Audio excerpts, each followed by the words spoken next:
하나님 아버지, 이 시간에 예수 그리스도를 선명하게 바라보기 원합니다. 나를 둘러싸고 있는 수없이 무거운 짐들, 고민들, 예수 그리스도의 십자가 앞에 다 떠나가게 해주시고, 십자가의 주님이 나의 구원자, 능력임을 다시 고백하는 시간 되기 원합니다. 오늘 이 수련의 집회를 통하여서 주의 말씀이 나의 영혼을 치유하고 살리고 회복케 하는 역사가 있게 하여 주시옵소서. 진정한 찬양, 진정한 기도가 하나님께 드려지는 이 시간 되게 하여 주시옵소서. 예수님 이름으로 기도합니다. 아멘. 아까 앉았던 자리 그대로 앉아가지고 여기가 많이 비는 거죠. 여기 앞자리로 조금 와서 앉으시면 더 좋을 것 같은데, 뒤에서 용기 있게 앞으로 나올 선우 없습니까? 아니면 뒤에서 용기 있게 앞으로 나올 은혜나 혜인 조금 앞자리를 더 가주시면 감사하겠습니다.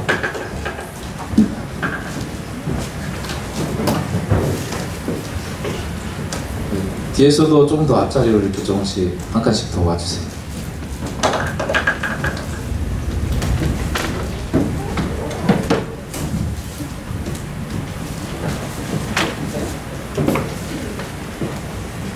제가 물 좀 가져올게요.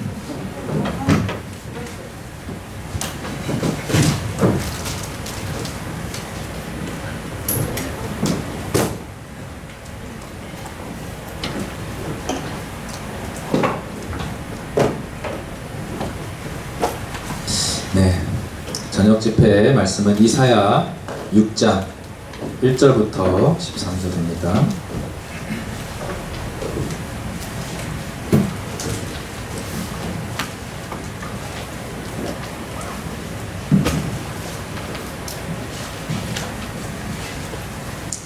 이사야 6장 1절부터 13절까지 제가 주로 본문을 많이 길게 잡을 때가 많은데요. 그 말씀을 조금이라도 더 읽어서 말씀에 좀 여러분이 영향을 받으면 더 좋겠습니다. 이사야 6장 1절부터 13절 교독하면서 읽겠습니다. 저 한 절, 여러분 한 절 이렇게 읽을게요. 우시야 왕이 죽던 해에 내가 본즉 주께서 높이 들린 보좌에 앉으셨는데 그의 옷자락은 성전에 가득하였고, 저리 모시고 섰는데 뒤에 6 날개가 있어 그 두루는 자기 얼굴을 가렸고 그 두루는 자기의 발을 가렸고 그 두루는 안녕. 서로 불러 이르되 거룩하다 거룩하다 거룩하다 만군의 여호와여, 그의 영광이 온 땅에 충만하도다 하더라. 나중에 화답하는 자의 소리로 말미암아 지방의 터가 요동하며 성전의 연기가 충만한지라. 그때 내가 말하되 화로다 나여 망하게 되었도다. 나는 입술이 부정한 사람이요 나는 입술이 부정한 백성 중에 거주하면서 만군의 여호와이신 왕을 배웠음이로다 하였더라. 그때 그 짝 중에 하나가 부젓가락으로 재단에서 전부가 긴 숯을 준비해가지고 이대로 나와서 그것을 내 입술에 대며 이르되 보라, 이것이 내 입에 닿았으니 내 악이 제하여졌고 내 죄가 사하여졌느니라 하더라. 내가 또 주의 목소리를 들으니 주께서 이르시되 내가 누구를 보내며 누가 우리를 위하여 갈고 하시니 그때 내가 이르되 내가 여기 있나이다 나를 보내셔서 하였노니. 여호와께서 이르시되 가서 이 백성에게 이르기를 너희가 듣기는 들어도 깨닫지 못할 것이요 보기는 보아도 알지 못하리라 하여 이 백성의 마음을 둔하게 하며 그들의 귀가 막히고 그들의 눈이 감기게 하라. 명령하건대 그들이 눈으로 보고 귀로 듣고 마음으로 깨닫고 다시 돌아와 고침을 받을까 하노라.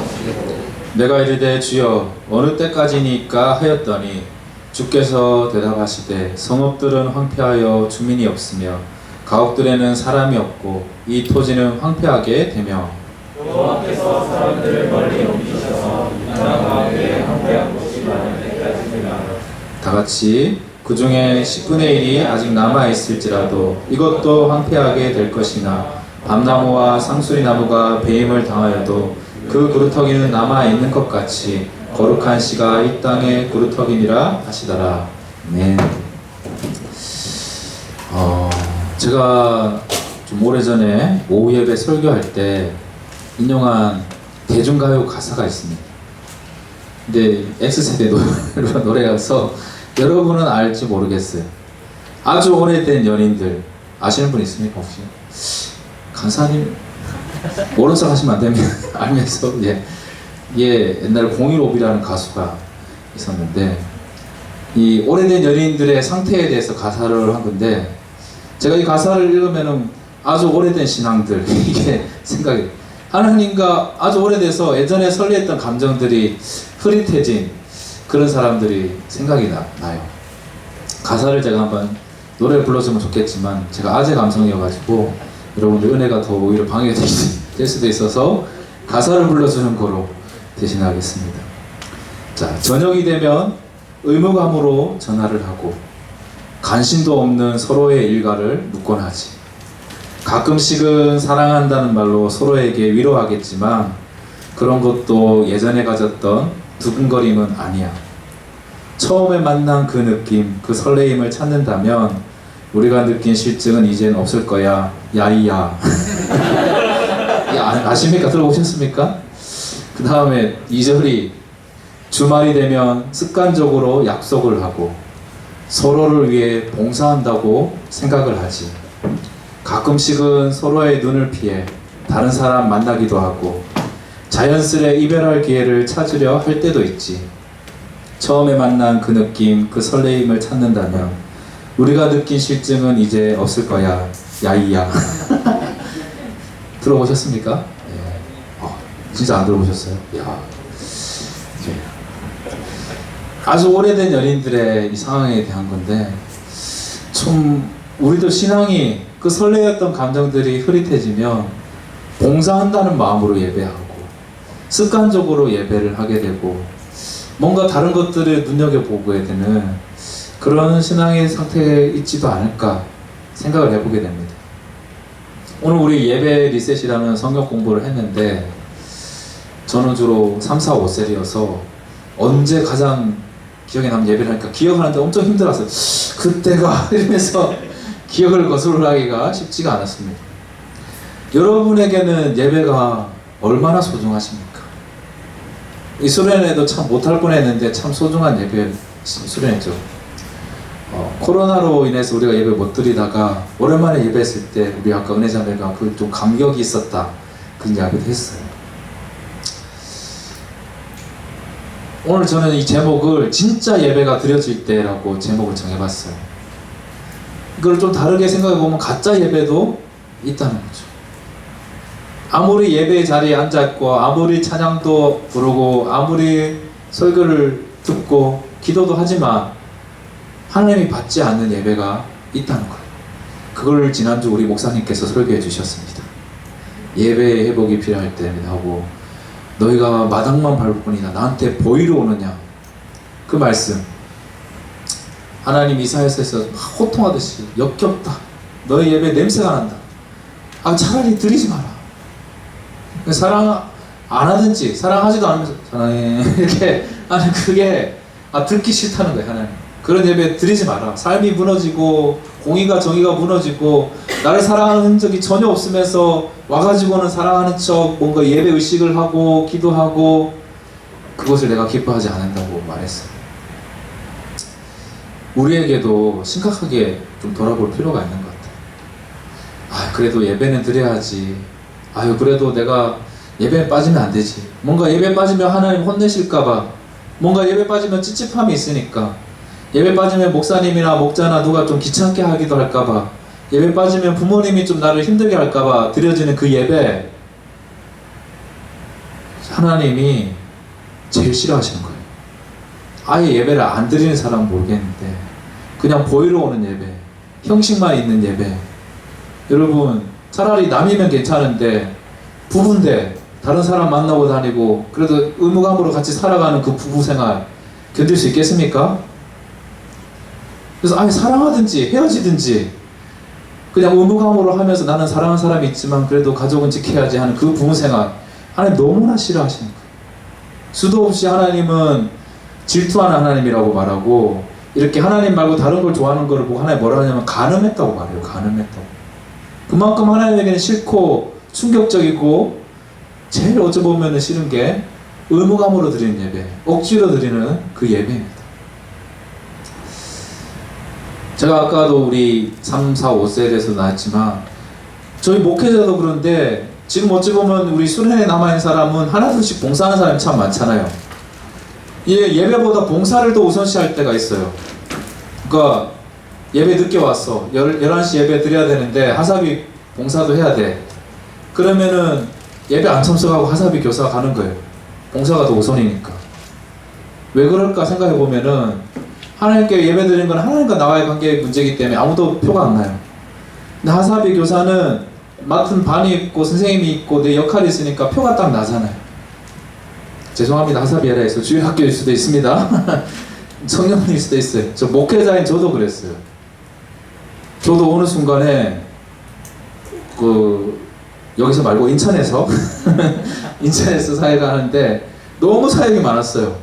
진짜 아침에 새벽 운행 갔다 와가지고 저기 아동셀 예배, 청소년셀 예배, 토요일날 청년 예배 다 하고 막 새벽 예배도 담임 목사님보다 제가 더 많이 한 것 같아요. 그렇게 하고 간사님이 해야 될 재정 입력하고 막 저기 관리사님이 해야 될 문 고치는 것도 내가 다 하고 막 이런 거 다 하다 보니까 정신이 너무 없어요. 우리 오죽하면은 그때 학생이 상담하고 싶어도 목사님이 너무 바빠 보여서 말을 못 걸어서 못 오겠다고 그렇게 할 정도였으니까. 근데 온통 그 해야 될 일들에만 집중되어 있으니까 그게 빵꾸 안 날 거에만 신경이 가 있으니까 제가 예배를 안 드리고 있는 걸 늦게 해서야 발견을 했어요. 제 예배가 무너지니까 사역도 기쁨이 없고 당연히 뭐 사역의 영향력도 기쁨으로 안 나타나고 그런 저를 발견하게 됐어요.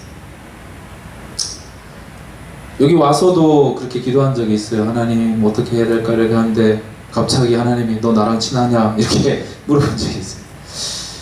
친하지도 않은데 제가 친한 것처럼 하나님 앞에 막 이야기하고 엄청 오랜만에 이런 이야기 깊은 이야기 하는데 너 나에게 친하고 지냈어? 이렇게 질문하시는 듯한 기도의 시간이 있었습니다. 여러분에게는 진짜 예배가 중요한 시간입니까? 하나님을 만나는 특별한 시간, 절대 타협할 수 없고 포기할 수 없는 그런 시간이십니까? 오늘 본문은 예배가 무너진 그 시대, 그 지난주 말했던 목사님 그 이사야가 그토록 외쳤던 이스라엘의 공의가 무너지고 예배가 무너진 그 시대에 이사야라는 한 사람을 불러서 하나님의 말씀을 주시고 사명을 보내시는 거예요. 이사야 어찌 보면 개인 예배죠. 하나님이 개인적으로 이사야를 만났으니까. 근데 이 한 사람의 예배의 회복이 부흥이 또 이스라엘의 회복의 부흥을 약속하는 일로 이어졌어요. 오늘 우리가 공동체 예배의 부흥에 대해서도 기도하고 참 많은 고민들이 있겠지만 우리 한 사람이 정말 바른 예배자가 될 수 있다면 거기서부터 하나님의 회복과 부흥이 임하게 될 줄 믿습니다. 네. 그래서 오늘 본문의 첫 절을 이렇게 시작하고 있어요. 우시야 왕이 죽던 해. 우시야 왕이 죽던 그 해에 이사야가 하나님을 깊이 만나는 진짜 예배를 드렸어요. 우시야라는 왕이 어떤 왕인가? 유대아에 있어서는 국제적으로 엄청 외교랑 정치력이 탁월한 국방력이 엄청 강해진 왕이었어요. 경제적으로도 엄청난 이익을 가져다 준 왕이었어요. 엄청 어렸을 때 왕이 됐는데 그 제사장 말을 잘 들었어요. 어렸을 때는 제사장 시키는 대로 네 하면서 신앙적으로 하려고 잘했는데 나이가 들면서 신앙이 흐릿해졌어요. 그리고 예배를 가볍게 여기기 시작했어요. 마음이 교만해졌어요. 이 강력함이 마치 자기의 힘인 것처럼 변해버렸어요. 역대하 26장 4절 5절 어린 시절의 우시아의 모습이 역대하 26장 4절 5절이에요. 우시아가 그의 아버지 아마샤의 모든 행위대로 여호와 보시기에 정직하게 행하며 하나님의 묵시를 밝히 하는 스가랴가 사는 날에 하나님을 찾았고, 스가랴라는 제사장이 있는 동안에는 하나님을 열심히 찾았어요. 그가 여호와를 찾을 동안에는 하나님이 형통하게 하셨느니라. 그런데 갑자기 국력이 점점 강해지고 자기가 해야 될 역할들이 점점 많아지고 정말 뭔가 이게 많은 성취들이 이루어지기 시작하니까 교만해졌고 교만이 그를 파괴했다고 말하고 있습니다. 역대하 26장 16절에 그가 강성하여짐에 그의 마음이 교만하여 악을 행하여 그의 하나님 여호와께 범죄하되 곧 여호와의 성전에 들어가서 향단에 분향하려 한지라. 마음의 교만함의 특징이 뭐냐? 하나님과 멀어진 사람의 특징이 뭐냐? 예배를 가볍게 여기는 거예요. 예배를 안 드리는 게 아니라 예배를 가볍게 드리는 엄청난 죄를 범한 거예요. 아예 하나님을 모르고 예배를 무시하는 게 아니라 예배를 드리는데 자기 마음대로 드린 거예요. 제사장만 드릴 수 있는 향단, 제사장만 드릴 수 있는 그 분향단을 뭐 나도 왕인데 뭐 내가 해도 되지 않을까? 자기가 분향단을 드려서 자기 마음대로 예배를 드리려고 했어요. 그 일이 이 우시아에게는 엄청난 일이었습니다. 그 분향단을 드려고 하는 순간 나병이 그에게 임하고 그 나병으로 우시아가 죽게 되는 거예요. 역대하 26장 19절에 우시아가 손으로 향로를 잡고 분향하려 하다가 화를 내니 그가 제사장에게 화를 낼 때 여호와의 전한 향단겨 제사장들 앞에서 그의 이마에 나병이 생긴지라. 그 해란 거예요.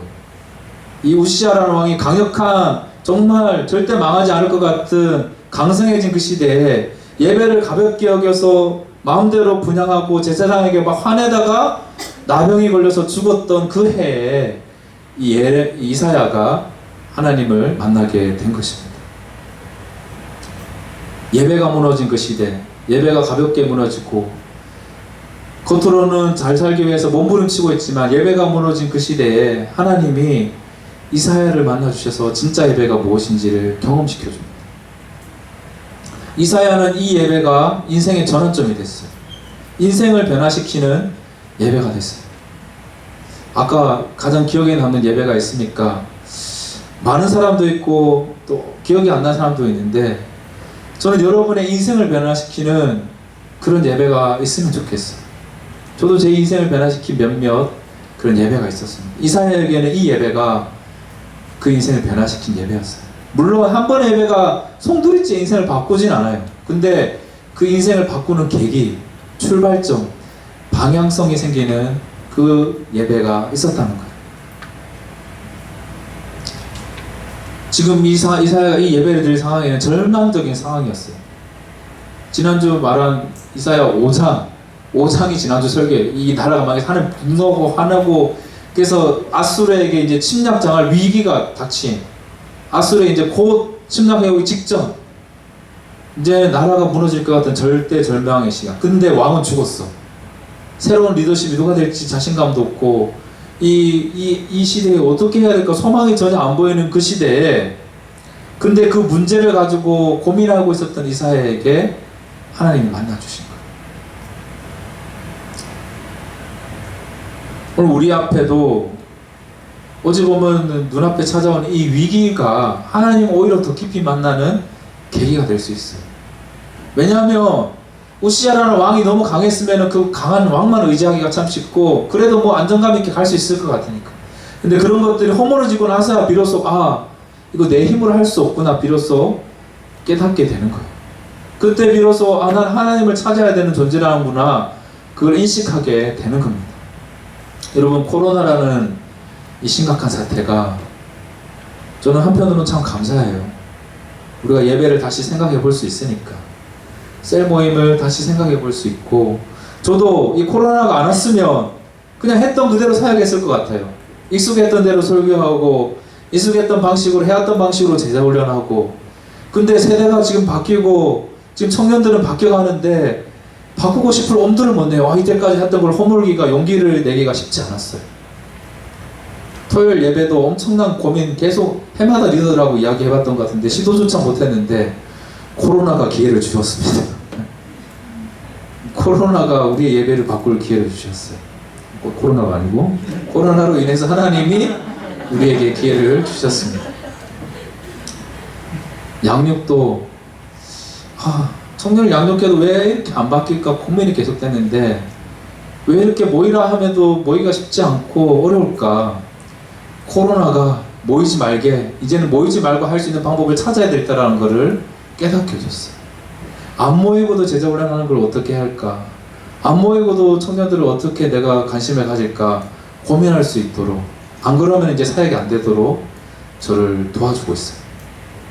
여러분, 우리에게 있는 이 위기는 절대 위기가 아닙니다. 하나님을 더 깊이 만날 기회, 하나님을 새롭게 만날 수 있는 기회, 내 인생에 정말 변화를 새롭게 도전해 볼 수 있는 그런 예배를 줄 수 있는 기회가 될 수 있어요. 이사야에게 그랬던 것처럼.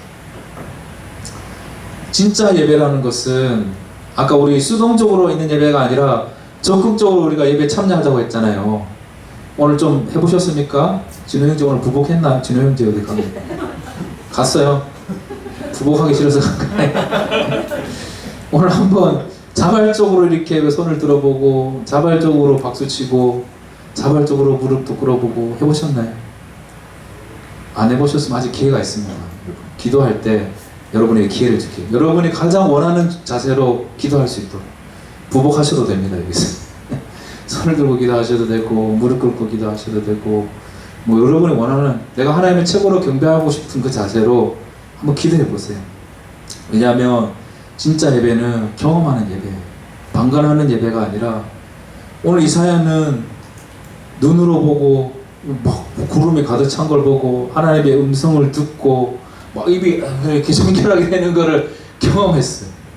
살아있는 4D 예배, 그러니까 진짜로 내가 중심이 돼서 경험되어지는 그런 예배였어요. 욥도 이렇게 말합니다. 욥기 42장 5절에 내가 주께 대하여 귀로 듣기만 하였사오나 이제는 눈으로 주를 배움나이다. 아, 하나님 이런 분이야 이렇게 들어서, 설교를 들어서 하는 게 아니라 하나님 진짜 그런 분이네요. 좀 경험해 봤으면 좋겠어요. 아, 목사님 설교하니까 찬양할 때 이런 일이 있다더라. 우리 소모임 보니까 하나님을 경배하면은 하나님 이렇게 한다더라. 들어서 하는 게 아니라, 와 진짜 하나님 예배하니까 이렇게 일하시네요. 나한테도 이렇게 말씀해 주시고 역사하시네요.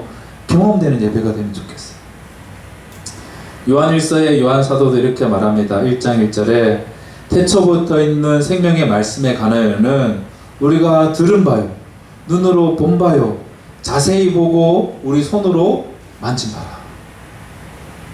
이제 여러분 귀로만 들었던, 목사님 설교했던 그 하나님, 우리 엄마 아빠가 말해줬던 그 하나님이 아니라 자세히 보고 나도 손으로 만져보고 나의 하나님, 내가 만져본 하나님은 이런 하나님이라고 말할 수 있는 그런 예배를 경험하기를 정말 축복합니다. 저는 그런 인생의 기억에 남는 예배들이 많이 있어요. 그 나의 생각을 바꾸고 관점을 바꾸고 인생을 결단하게 했던 예배. 그런 진짜 예배드리면 어떤 것들을 경험하게 되느냐? 경험하는 것. 첫 번째로 하나님의 영광을 보게 됩니다. 하나님의 영광을 보게 됩니다. 여러분, 하나님의 영광이 뭔지 혹시 아시겠어요? 저는 교회 이제 제가 하나님 인격적으로 만난 게 대학교 1학년 때였어요. 예수전도 다니는 선교단체에서 예배를 드리는데, 그 전에도 뭐 교회에서 막 하면 뭐만 하면 하나님 영광이라고, 하나님 영광을 위해서 찬양합시다. 너 비전이 뭐야? 하나님 영광을 위해서 직장을 구해야 돼. 그 영광이 뭔지 잘 모르겠어요. 감이 잘 안 와. 책을 봤어요. 이 뭐 하나님 경외하는 마음, 그 하나님의 뭐 찬란함, 하나님의 빛나는 왕의 왕, 온 우주의 통치자. 대충이 큰 것 같고 뭔가 반짝반짝일 것 같고, 근데 내가 경험하지 못하니까 그 영광이 뭔지를 모르겠는 거야. 하나님이 영광스럽다는 게, 하나님이 대단하시다는 게 여러분 느껴지세요? 하다못해 아이패드 프로 제일 최신 것만 봐도 우와, 하다못해 정말 최고의 멋진 가수가 봐도 우와, 그 사람의 영광에 그 물건의 영광에 압도되는데, 하나님의 영광을 정말 경험해 보셨습니까? 저렇게 크신 분이었는가. 제가 진짜 하나님의 영광을 경험했을 때 그 예배가 잊혀지지 않아요. 저는 그때도 예수전단 예배였는데, 그 주의 아름다움은 말로다 영원할 수, 또 아재 감성으로 제가 찬양합니다. 그런데 내가 주를 경외함으로 주님 앞에 올라섭니다 하는데 진짜 그 느낌이었어요. 여기 이렇게 여러분과 같이 회종과 같이 예배 드리는데 다른 사람 다 이 영화처럼 쑥 가고, 하나님은 저기 높고 그 앞에 나는 이쪽으로 이런 사람으로 한 명 앉아있는 게 느껴지는, 주님은 저렇게 아름답고 영광스러운데 내가 이런 사람이 주를 예배할 수 있을까? 내가 이렇게 주님 앞에 내 삶이 이렇게 무너진 사람이 예배할 수 있을까? 내가 주님 앞에 홀로 서니까 너가 너무 초라한 거예요. 그 크신 분 앞에 만물을 지으시고 만물을 통치하시고 이 모든 사람이 찬양하고 있는 그 하나님 앞에 너무 초라한 내가 주님 앞에 홀로 섭니다 하는데 너무 작아 보이는 거예요. 하나님이 너무 크시니까. 근데 그때 그 다음 찬양이 주께 가오니 날 새롭게 하시고 주의 은혜로 부어주소서 내 안에 발견한 나의 연약함 모두 벗겨지리라 주의 사랑으로 주 사랑 나를 붙드시고 그리고 독수리 날개쳐 올라간 같이 그 찬양하는데 이 모습에서 그려졌어요. 제 마음에는 하나님 줘놓고 난 쭈그려야 되는데 주 사랑이 나를 덮어서 독수리 날개쳐 올라간 같이 하나님께 계속 가는 거예요. 도저히 갈 수 없는 그 하나님을 주의 사랑이 나를 이끌어서 계속 그 영광 앞에 갈 수 있도록 붙드시는, 마치 이사야가 하나님의 영광을 봤을 때 그런 느낌이지 않았을까. 우리 이사야가 받았던 그 영광, 이사야 6장 1절 같이 한번 읽어보겠습니다. 시작. 우시야 왕이 죽던 해에 내가 본즉 주께서 높이 들린 보좌에 앉으셨는데 그의 옷자락은 성전에 가득하였고. 봤어요. 하나님 영광스러운 분이다 들은 게 아니라 봤어요. 높이 들린 보좌에 계신 그분을 봤어요. 보좌는 누가 앉는 자리죠? 왕이 앉는 자리. 이 이사야 6장 1절에 우시야 왕이 죽던 해에 이제 우리는 왕이 없구나, 리더가 없구나, 우리는 예배도 무너졌고 소망이 없구나, 이제 이 나라가 어떻게 하지? 절망밖에 없구나. 근데 누가 왕인지를 하나님 보여주신 거예요. 왕이 없다고, 왕이 죽었다고 생각했는데 주께서 높은 보좌에 왕으로 앉아 계신 거를 이사야가 봤어요. 하나님은 왕으로 다스리고 계시는구나. 여러분, 여러분의 시선이 하나님의 영광을 보기 위해서는 높이 계신 그 보좌를 바라봐야 돼요. 이 모든 것을 초월해서 높이 계신 그 분께 시선을 향해야 돼요. 인간 왕의 화려함에 주목하면 우시야 왕이 잘했던 것들, 우시야 왕이 많이 성취했던 것들을 주목하면 높이 볼 겨를이 없어요. 여러분, 하나님의 영광을 볼 겨를이 있습니까? 해야 될 게 너무 많지 않습니까? 지금 내 눈앞에 해야 될 과제들도 많고 연락해야 될 사람들도 많고 지금 내가 볼 게 너무 많아. 밀린 애니메이션도 있고 밀린 드라마도 봐야 되고 내 주위에 지금 볼 게 너무 많아. 위를 봐야 하나님의 영광을 볼 수 있는데 하나님께 관심을 둘 여지가 없어요. 주님은 높은 곳에 높은 보좌에 계시는데 우리의 관심은 지극히 낮은 땅에서 어떻게 하면 잘 살고 어떻게 하면 맛있게 어떻게 하면 이게 안 막히고 잘 될까, 그 관심이 있으니까 그 위에서 다스리고 계시는 하나님의 영광을 볼 겨를이 없어요. 근데 그 중요했던 것들이 사라지니까 비로소 보인 거예요. 우시야라는 왕, 강력한 왕, 그 사람이 있으면 절대 안 망할 것 같았던 그 왕이 사라지고 나니까 보이기 시작한 거예요. 코로나19가 있기 전에는 뭐 이렇게 해도 어느 정도 유지되겠지 했던데 이렇게 하면 위기라는 거를 보여준 거죠. 우리가 철저하게 하나님을 의지하지 않는 예배를 드렸구나. 우리가 철저하게 제대로 양육을 못하고 있었고 셀 모임이 무너진데도 별 무관심하게 그냥 셀 모임 하고 있었구나. 코로나를 통해서 없어지고 안 모이거나 보니까 이게 잘못했던 게 보이기 시작한 거예요. 도위에 계신 하나님을 보지 않고 우리끼리 막 했던 그것들이 보이기 시작한 거죠. 여러분, 눈을 들어서 문제를 묵상하지 마시고 위에 계신 하나님을 바라보세요. 내가 의지했던 거, 강력하게 지불을 했던 그것들이 지금 여러분에게 없어졌습니까? 좋은 기회예요. 위를 바라볼 수 있는. 더 이상 내가 붙들 게 없으니까 이제 위를 바라봐야 할 때인 거죠. 그러니까 하나님의 영광이 얼마나 압도적인지 그 왕이 입는 옷이 있거든요. 왕이 입는 옷이 이 성전에 그 옷자락 그 하나가 성전에 가득했다고 말했어요. 충만, 가득했다. 가득이 뭔지 아십니까, 여러분? 가득. 하나님의 영광이 가득할 때 다른 건 생각할 여지가 없어요. 다른 건 볼 여지가 없어. 그것만 가득한데 어떤 게 다르게 보이겠어요? 오직 하나님의 영광의 옷자락만 여기 가득하니까 뭐 다른 게 보일 게 전혀 없어요. 그것만 온통 나를 사로잡고 있는 충만함인 거예요. 이 가득한 충만의 이미지가 계속 나오고 있어요. 3절에는 그의 영광이 온 땅에 충만하더라. 옷자락이 이 성전에 가득한 것을 넘어서 그 하나님의 영광이 하나님의 영광이 컸나 이런 게 온 땅에 그 영광이 물이 바다 덮음 같이 여호와의 영광을 인정하는 것이 온 세상에 가득하리라. 그거를 본 거예요. 이사야는 진짜로 본 거예요. 하나님의 영광이 크다는데 진짜네. 온 땅을 덮고 있네. 이 코로나 위를 덮어서 온 지구를 덮고 있네. 여러분 물속에 한번 빠져보셨습니까? 물에 빠지면 물밖에 안 보여요. 물이 바다 덮음 같이. 물이 바다 덮으면 물밖에 없는 거죠. 하나님의 영광이 온 땅에 충만하는 그 영광밖에 아무것도 없는 거예요. 그 영광으로 가득 차서 다른 거 신경 쓸 여지도 없는 그 영광에 압도된 그 영광만이 중요한 그 상태의 충만함, 그거를 이사야는 보고 경험한 거예요. 또 4절에 성전의 연기가 충만했다고 말하고 있어요. 하나님 임재의 상징이 연기로 구약에 많이 생겼어요. 구름 기둥으로 함께 하시고 하나님 앞에 성전을 예배드리면 연기가 가득한데 이것도 마찬가지. 하나님의 영광으로 가득 차 있는 그것을 본 거예요.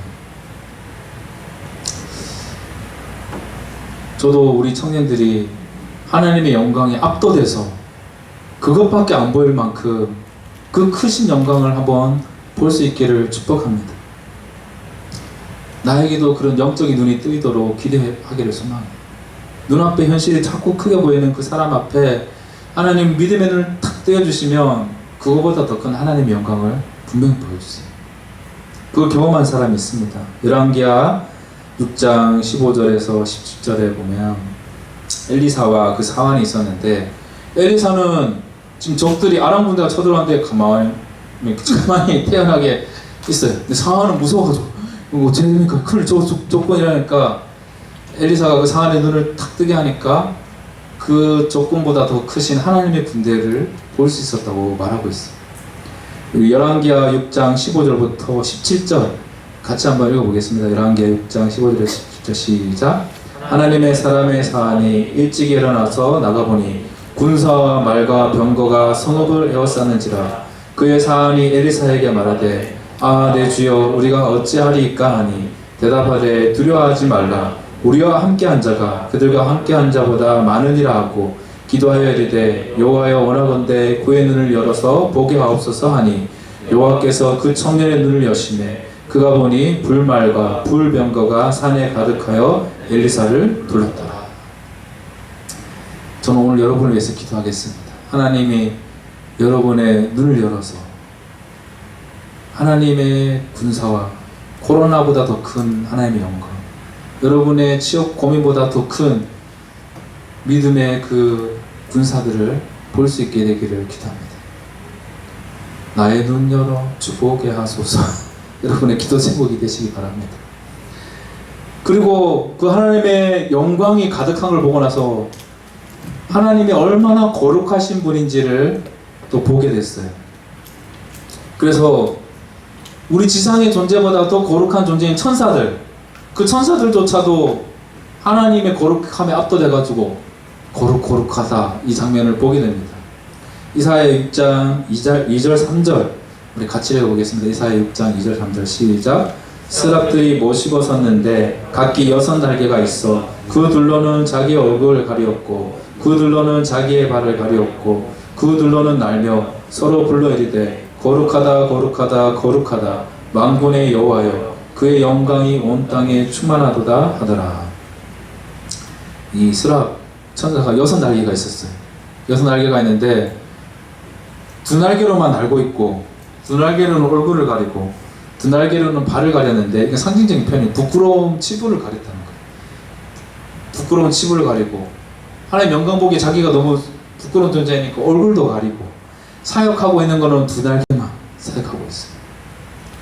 우리 같으면 6날개로 쌩쌩쌩쌩 사역하는 게 제일 최고일 것 같은데 하나님의 영광을 맛보니까 그 영광에 압도돼서 자기 수치를 가리기에도 부족한 존재, 거룩한 하나님을 보게 된 겁니다.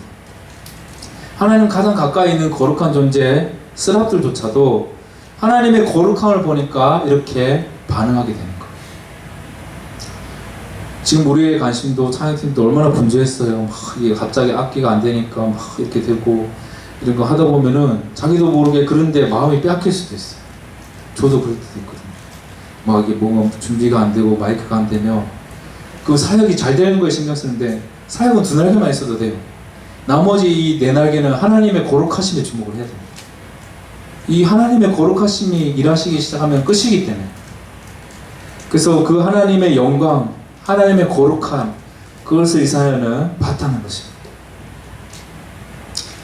두 번째로 이사야는 어떤 걸 경험했냐? 이제 하나님의 영광과 거룩함을 봤다면 하나님으로부터 죄사함을 경험합니다. 내 죄가 사해졌구나 깨달은 게 아니라 죄사함을 직접적으로 경험했어요. 내 죄가 막 불이 혀에 닿아가지고 정결하게 됐다. 죄사함이 나의 것으로 경험됐어요. 우리 청년들이 너무 상식적인 지식적으로만 이해하는 것 같아요. 회개하면 죄가 용서되겠지, 주님 앞에 기도하면 죄 용서 받겠지. 이게 아니라 완벽한 용서를 경험한 거예요. 내 죄를 모두 소멸시킨, 불태워주신, 잊어버리신 하나님의 은혜로 덮인 그 경험을 한 겁니다. 정말 정직하게 하나님을 보면은 그 하나님 앞에 자기가 어떤 존재인지 인식되기 시작한 겁니다. 5절 말씀, 그때 내가 말하되 하루다 나여 망하게 되었도다. 나는 입술이 부정한 사람이요 나는 입술이 부정한 백성 중에 거주하면서 만군의 여호와이신 왕을 배웠음이로다 하였더라. 처음에는 영광이 압도됐는데 영광을 자꾸 보면 볼수록 내가 봐도 되나 이거, 내가 이렇게 부정한 사람이 이거 보면 나 죽는 거 아닌가, 그런 두려움이 이사야에게 찾아왔습니다. 그 하나님의 영광이 문지방이 진동을 했는데 이제 자기가 두렵기 시작한 거예요. 떨림이. 하나님의 그 영광 앞에 내가 이런 사람으로 있어도 예배해도 되느냐. 자기는 나름 거룩하다고 생각했거든요. 하나님의 말씀을 선포하면서 그 앞에까지 이미 사역을 했어요. 이사야가 백성들 앞에 너희 죄 짓고 있다. 그렇게 죄 지면 하나님이 심판하신다. 너희 그렇게 공의가 정의가 무너졌다 했는데 그 부정한 사람들에게 선포했던 사람들 똑같은 걸 자기를 본 거예요. 입술이 부정한 백성 중에 거주하면서 나도 입술이 부정한 사람이란 거를 깨달은 거예요. 내가 정죄하고 내가 판단했고 내가 저렇게 살면 안 된다고 생각했던 수련회도 안 오는 그 사람들, 판단했던 수련회 때 도망간 그 사람들, 판단했던 그 사람이랑 내랑 똑같은 사람이구나를 깨달은 거예요. 예배 안 드리고 코로나 때문에 마음대로 살아가고 그 사람들이랑 내가 똑같이 살고 있구나를 발견하게 된 거예요. 정직하게 자기를 보면 여러분, 이 죄 많은 세상에 우리가 살아가면서 우리도 그 일부라는 걸 인식하게 될 거예요. 나도 그 죄에 동참하고 있고 나도 똑같은 죄인이란 것을, 나도 여기서 절대 자유롭지 못한 사람이란 것을 인식하게 될 겁니다. 목회자라도 똑같아요. 이사야가 선지자입니다. 이 세대가 속한 이 부정적인 언어, 부정적인 생각들로부터 이사야도 자유롭지 못했어요. 나도 될까? 나도 부정적인 생각, 입술이 부정한 말을 나도 내뱉기도 한 그런 사람이란 거를 깨달은 거죠. 백성들한테 너희 그러면 화가 있을 거야, 화가 있을 거야 이렇게 말했는데 이제 내가 진짜 화로구나. 하나님의 심판에서 나도 벗어날 수 없는 존재구나. 그걸 깊이 깨달았어요. 여러분, 이런 깨달음이 있어야 죄 용서를 깨닫는 거예요. 그냥 막연하게 주님이 내 죄를 용서해 준 게 아니라 내 죄가 얼마나 큰 죄인지를 깨닫는 사람, 그 죄가 얼마나 주님을 아프게 했는지를 깨닫고 슬퍼하고 고통스러워하는, 죄 때문에 너무 힘겨운 그 사람이 죄 용서의 가치를 알기 때문에 그 하나님의 은혜에 덮는 그 은혜에 경험하게 되는 겁니다. 여러분, 죄에 대해서 아파함이 있습니까? 죄에 대해서 고통스러운 거 있습니까? 요즘 하도 정치인들이 이 성적인 문제를 잘 인지 못한 성인지 감수성 이런 말 하는데 용어를 바꿔서 죄인지 감수성이 좀 있으면 좋겠어요. 청년들한테 죄인지 감수성, 죄를 죄로 여기지 않는, 죄를 너무 가볍게 여기는, 누구나 다 이런데 이 세대 사람들이 그러니까 너무 가볍게 비슷하게 죄를 크게 안 여기는, 그 중에서 그래도 나는 이 정도면은 저까지는 안 가는데 나는 저렇게 술 먹지는 않고 나는 그래도 예배는 드리고 나는 그래도 주일날 이렇게 하나님 앞에 기도도 하는데 그게 아니라 정직한 사람은 죄에 민감해요. 성숙한 사람일수록 작은 죄에 민감해요. 말 하나 실수해서 누구 상처 끼쳤을까봐 조금이라도 내 말에 과장이 포함돼서 하나님 영광보다 내가 더 드러날까봐 조금이라도 이 미묘한 것들 가운데서 내 시선이 음란한 것들을 향할까봐 죄에 대해서 엄청 민감해. 성숙한 사람일수록 더 깊이 회개하는 거예요. 이 작은 죄가 하나님 앞에 얼마나 큰 문제인지를 알기 때문에. 남들처럼 엄청난 죄를 안 저질렀다고 혹시 죄에 대해서 둔감해 있지는 않습니까? 이 죄에 대해서 깊이 통감하고 죄에 대해서 깊이 아파했기 때문에 하나님의 죄 용서를 자기 것으로 이사야가 경험할 수 있었던 거예요. 죄를 죄로 여길 수 있는 마음이 있어야 죄 용서에 대한 확신이 크게 되는 거죠. 죄에 대해서 둔감하니까 죄 용서의 은혜도 크지 않아요. 하나님 은혜로 용서받아서 없어진 거지. 그때 이 죄를 용서하기 위해서 세상에서 있는 불로 아니라 하나님의 불이 그 죄를 없앴다고 말하고 있습니다. 이사야 6장 7절 또 같이 읽어보겠습니다. 6장 7절 시작. 그것을 내 입술에 대며 이르되 보라 이것이 내 입에 닿았으니 내 악이 대하여 줬고 내 죄가 사하여 주느니라 하더라. 하나님의 불이에요. 이사야는 자기 마음대로 분양하려다가 죽었고 성경에 그런 사람이 많았어요. 자기 마음대로 불을 하다가 하나님의 불이 그를 삼킨 죽은 나답과 아비후도 그랬고 자기 마음대로 이 예배를 흉내냈고 예배에 막 하나님의 불로 임해야 되는데 자기 불로 막 기타로 막 목소리로 자기 불을 내려고 하고 자기 어떤 탁월한 이 설교 준비로 자기 불을 내려고 할 때 가짜 불이라는 게 표가 나는 거죠. 하나님의 불이 임했을 때 진짜 죄 용서가 임하게 되는 거예요.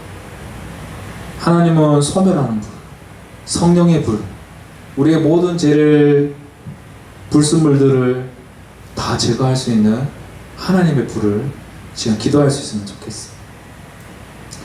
근데 그 불이 이사야의 입에 닿았어요. 이사야도 죄를 인식한 게 입이었어요. 입술이 부정한 백성 중에 나도 입술이 부정한 사람이다. 왜냐하면 가장 쉽게 죄를 짓는 기관이 입이었기 때문에. 여러분 혹시 입술로 지은 죄를 너무 가볍게 여기고 있지는 않습니까? 지금 가장 심각하게 여긴 죄였어요. 이 입술로 죄한 거. 부정적인 언어, 모함하는 말, 거짓말, 분열시키는 말. 내 입술로 나온 이 부정적인 언어가 하나님이 가장 소멸시켜야 될 죄였어요. 왜 그럴까요? 우리의 사명은, 이사야의 사명은 이 입술로 하나님의 생명의 말을 선포해야 되는 사람이기 때문에 부정이 입술에 있는 순간 다 끝난 거예요. 진리를 선포해야 되고 진리를 나눠야 되고 사람을 살리는 생명의 언어가 나와야 되는데 입술이 부정해지면 나만 망한 게 아니라 같이 망하게 하기 때문에 심각한 죄였다는 거예요. 오늘 우리에게도 하나님의 그 성령의 불이 우리 입술에 부어지면 이제 우리는 생명의 언어, 성령의 언어가 나오게 될 줄 믿습니다. 부정적인 말, 비판의 말, 정죄의 말들이 떠나가고 그게 바로 성령의 새롭게 하심, 성령의 불이 우리 언어를 바꾸게 되기를 바랍니다. 야고보서 3장 8절에서 10절 혀는 능히 길들일 사람이 없나니 쉬지 아니하는 악이요 죽이는 독에 가득한 것이라. 이것으로 우리가 주 아버지를 찬송하고 또 이것으로 하나님의 형상대로 지음을 받은 사람을 저주하나니 한 입에서 찬송과 저주가 나온도다. 내 형제들아 이것이 마땅하지 아니하니라. 우리가 이렇게 열심히 찬양하다가도 그 입술로 부정한 일을 언제든지 저지를 수 있는 연약한 사람이란 거예요. 성령님만이 이 입술을 바꿀 수 있습니다. 성령님만이 이 입술에서부터 우리를 정결하게 하는 역사를 일으킵니다. 정말 죄에 대해서 여러분이 아파하고 고백할 때 하나님의 불이 나를 새롭게 하는 그런 경험을 할 수 있기를 소망합니다. 마지막으로 이사야는 어떤 포디로 이 예배를 경험했을까? 주님의 마음을 듣게 됩니다.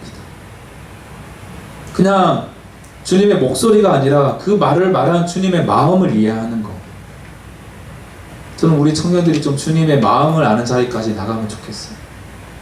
맨날 내가 듣고 싶은 거, 주님 이 직장이 맞습니까? 주님 저 자매가 진짜 맞습니까? 주님 이 일을 꼭 해야 됩니까? 내가 묻고 싶은 질문이 참 많아요. 여러분 뭘 많이 기도합니까? 이순회 때 뭘 기도하고, 여러분이 그 40일 기도 제목 기도한 것도 참 많이 봤어요. 그때 말했죠. 제일 많은 기도 제목이 진로를 위한 거, 두 번째 많은 게 배우자 위한 거, 또 많은 게 뭐 몸의 건강 위한 거. 필요 없는 게 아니라 다 중요하죠. 근데 이제 나의 필요, 나의 관심을 넘어서 하나님 뭘 관심이 있을지 여러분 좀 들어야 될 정도로 가면은 그런 성숙함이 있으면 얼마나 좋을까. 하나님 나 이거 해야 돼요, 저거 하고 싶고, 또 이 문제 해결되면 좋겠고, 내가 말하고 싶은 참 많은데 하나님은 지금 뭐에 관심이 있는지 들어보셨습니까? 하나님은 지금 뭐 때문에 아파하시고 내 마음을 풀어줄 어떤 일들을 할 사람을 찾고 계신지 들어본 적 있습니까? 그게 진짜 사명이에요. 사명. 아, 내가 잘하는 거, 하나님 이거 잘하니까 이거 잘 되게 해주세요. 그게 비전 사명이 아니라 하나님이 정말 눈물이 있는 거, 하나님이 지금 너무나 애타게 이 부분에서 할 사람을 찾고 계신 그 하나님의 마음을 감지할 때, 그때 사명이 깨달아지게 되는 거예요. 오늘 이사야 6장 8절 주님의 마음을 듣는 장면, 우리 같이 한번 읽어보겠습니다. 이사야 6장 8절 시작. 내가 또 주의 목소리를 들으니 주께서 이르시되 내가 누구를 보내며 누가 우리를 위하여 갈까 하시니 그때 내가 이르되 내가 여기 있나이다 나를 보내소서 하였다니. 주님이 이렇게 말할 수도 있잖아요. 이사야 네가 좀 가라, 네가 좀 해야 되지 않겠나. 근데 하나님은 자원하는 사람을 찾으시는 거예요. 마음을 계속 나누면서 그런 관계로 여러분을 사명을 맡기기 원하시는 거예요. 무조건 떠밀면서 이거 해야지 이렇게 하는 게 아니라 진짜 하나님의 마음을 알는데, 그게 힘들지만 하나님을 사랑하는 마음으로 자발적인 순종. 주의 권능의 날에 주의 청년들이, 새벽의 이슬 같은 주의 청년들이 즐거이 헌신한다고 시편에서 말하고 있어요. 즐거이 헌신한다. 하나님의 죄사함을 받고 나니까, 아, 이 죄인들을 향한 하나님의 마음을 알고 나니까 주님 제가 가야 되겠네요. 나를 용서해 주신 하나님의 사랑을 아는 제가 가야 되겠네요. 그렇게 말하게 되는 겁니다. 여러분, 하나님은 누구에게 하나님의 마음을 나누실까요? 아무나 나누실까요? 막 지나가는 사람 보고 좀 내 말 좀 들어봐라, 아무나 이렇게 나누실까요? 하나님의 은혜를 아는 사람에게 하나님의 마음을 나누십니다. 하나님의 죄 용서를 받은 경험이 있는 그 사람에게, 하나님의 어떤 분인지 그 영광을 본 사람에게 하나님의 마음을 나눠주시는 거예요. 하나님께서 소돔의 죄가 너무 크니까 이 죄에 대해서 해결해달라는 그 기도를 들으시고 소돔을 징벌하러 갈 때 아브라함을 찾으면서 이렇게 말합니다. 창세기 18장 17절에 여호와께서 이르시되 내가 하려는 것을 아브라함에게 숨기겠느냐.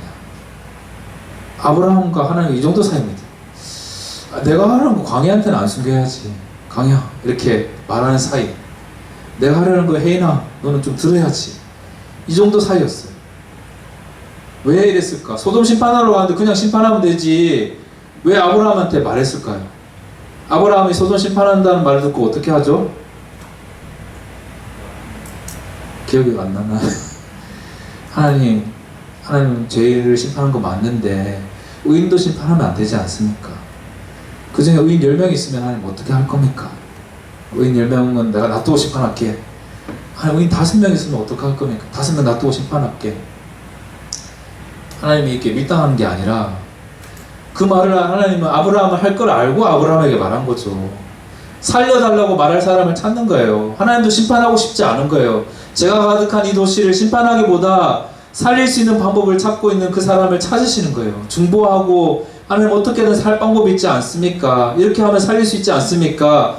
그렇게 말할 수 있는 사람을 찾아서 물어보시고 너라면 뭐라고 말할까? 말한 거죠. 아모스 3장 10절에도 주 여호와께서는 자기의 비밀을 그종 선지자들에게 보이지 아니하시고는 결코 행하심이 없으시리라. 하나님은 뜬금없이 일하지 않으신다는 거예요. 자기의 비밀을 나눌 사람을 찾아서 그들에게 보이신다는 거죠. 하나님의 뜻을 성취할 것 같은 그 사람, 하나님의 마음을 알아서, 하나님의 비밀을 알아서 그 하나님의 마음대로 따라갈 수 있을 것 같은 사람을 찾고 계십니다. 오늘 여러분 어느 정도 수준에서 하나님과 교제하고 싶어요? 내가 이런 거 고민이 있습니다. 하나님 들어주세요. 이 정도 수준에 기도하고 싶습니까? 아니면 하나님의 비밀까지도 듣는 그 정도 수준으로 교제하고 싶습니까? 하나님 그런 사람을 찾고 계세요. 누구보다도. 내 마음을 타는 사람. 지금 기웅이랑 은총이랑 그 마음을 나누고 싶은데 너무 부담스러울까봐 하나님이 못 나누시죠. 하나님도 인격적인 분이세요. 아무나 그렇게 나누지 않으세요. 들을 수 있는 사람, 그것을 붙들고 기도할 수 있는 사람을 찾고 계세요. 우리 시대에, 이 코로나 시대에 우리 청년들이 하나님의 비밀을 듣고 하나님의 마음을 알고 기도할 수 있는 청년이 있으면 좋겠어요. 하나님은 하나님의 회의에 참여할 사람을 찾고 계십니다. 어제 우리도 이 수련을 위해서 막 리더들이 회의를 했거든요.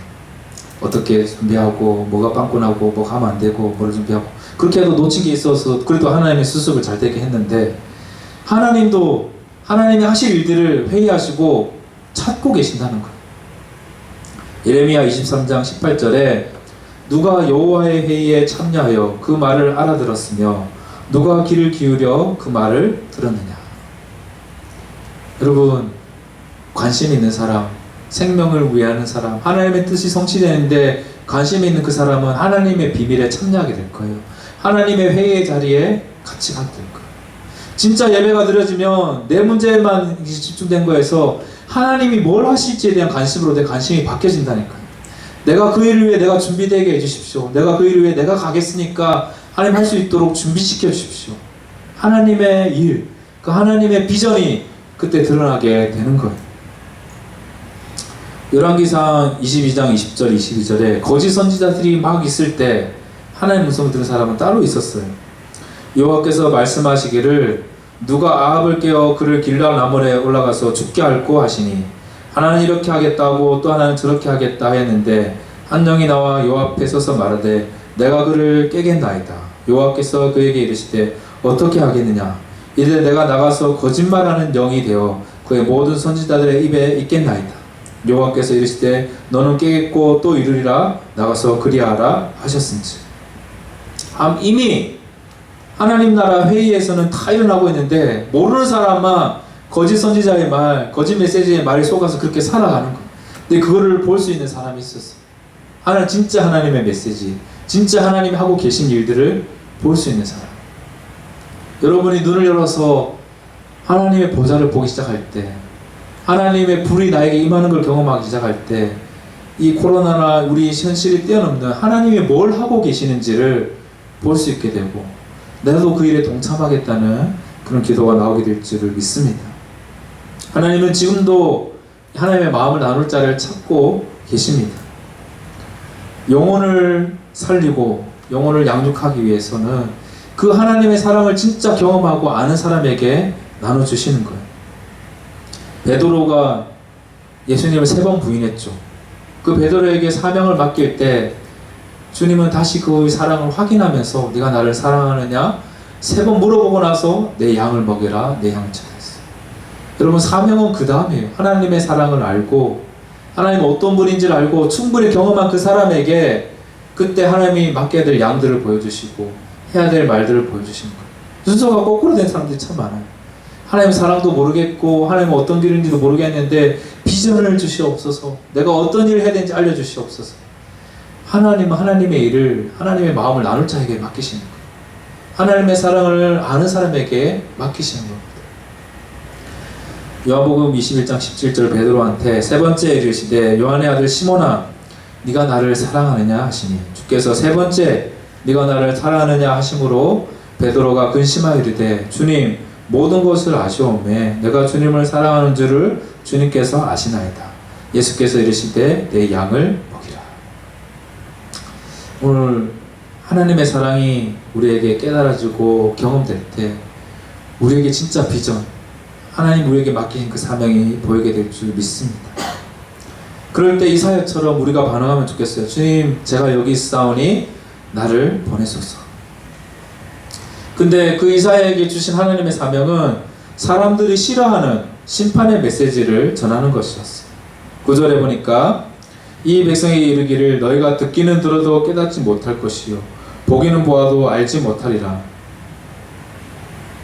듣지 못하는 거, 깨닫지 못함, 그래서 너희 망하게 될 거라, 이 말을 하라는 거예요. 여러분, 비전을 받았는데 사람들이 싫어하는 말 계속 해야 된대. 이런 비전을 받으면 그 비전을 위해 살고 싶겠습니까? 내가 원하는 게 아닐 수도 있어요. 하나님 주신 비전은 내가 잘하는 게 아닐 수도 있어요. 근데 그거를 해야 될 사람이 있기 때문에 하나님이 하시는 거예요. 10절에 보니까 염려하건대 그들이 눈으로 보고 귀로 듣고 마음으로 깨닫고 다시 돌아와 고침을 받을까 하노라. 이 말에서 하나님의 진짜 의중이 있어요.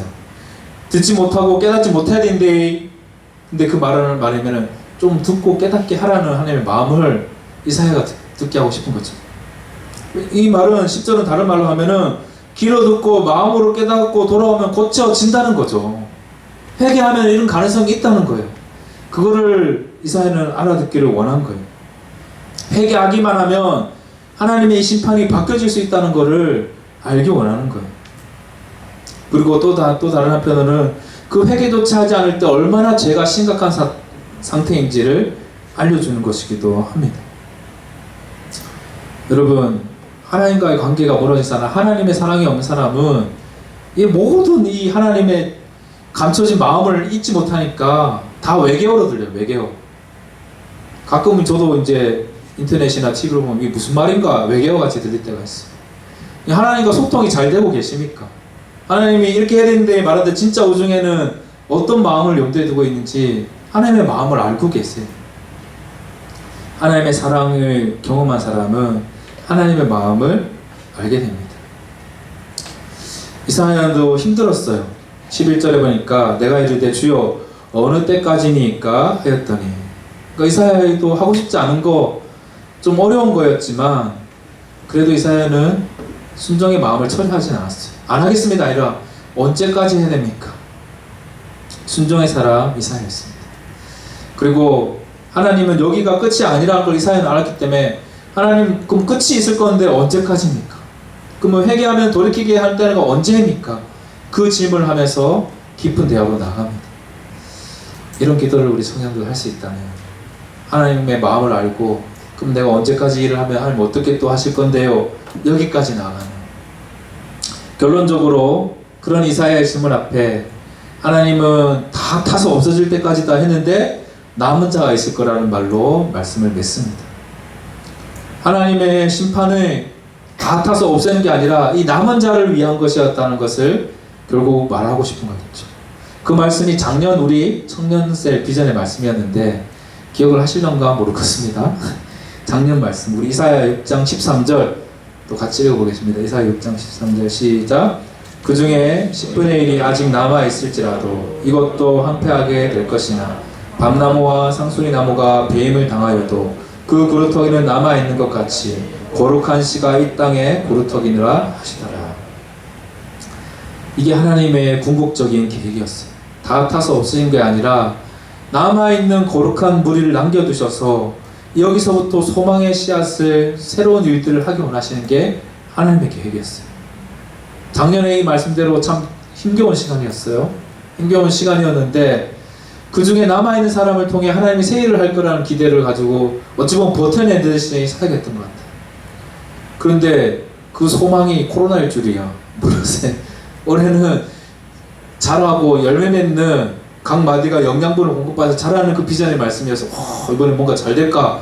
근데 그게 코로나일 줄은 몰랐어요. 하나님의 계획은 그 남은 자들이 이 코로나의 과정을 통해서 진짜 소망을 붙들고 나가는 진짜 건강한 나무로 자라는 그 계획이 있을 거라고 저는 믿습니다. 여러분이 저는 남은 자들이라고 믿어요. 남아서 예배하고 기도하고 있으니까. 여러분이 건강한 씨앗이 되어서 정말 각 마디의 역할을 해서 공동체가 이제 정말로 리셋돼서 건강하게 장가지들을 다 쳐내고 자랄 수 있는 시간이 되면 좋겠습니다. 이사야 한 사람의 이 놀라운 예배가 이스라엘의 소망을 불러일으켰던 것처럼 하나님 지금도 그런 거룩한 예배자를 찾고 계세요. 하나님 이렇게 예배하는 자들을 찾으시니라고 말했어요. 우리가 이사야처럼 진짜 예배를 드린다면 이런 변화가 우리에게도 하나님의 거룩한 소수 남은 무리를 통한 부흥의 소망이 우리에게도 부어질 줄 믿습니다. 이사야처럼 진짜 예배를 드릴 때 우리도 하나님의 영광을 보게 될 것입니다. 우리가 같이 이 시간에 또 찬양하고 기도할 때 그 하나님의 영광을 보기를 사모하면서 기도하면 좋겠어요. 또 진짜 예배를 드린다는 건 죄사함을 경험하는 거랬어요. 죄에 대해서 형식적으로 회개하지 말고 진짜 아파하면서 그 하나님의 불로 이 죄가 소멸되기를 구하면서 기도하면 좋겠어요. 그리고 이제 우리가 기도할 많은 제목이 있지만 주님의 마음은 무엇인지, 내가 주님을 위해서 해야 될 것은 무엇인지 묻고 발견하고 그렇게 예배하는 기도하는 시간이 되기를 소망합니다.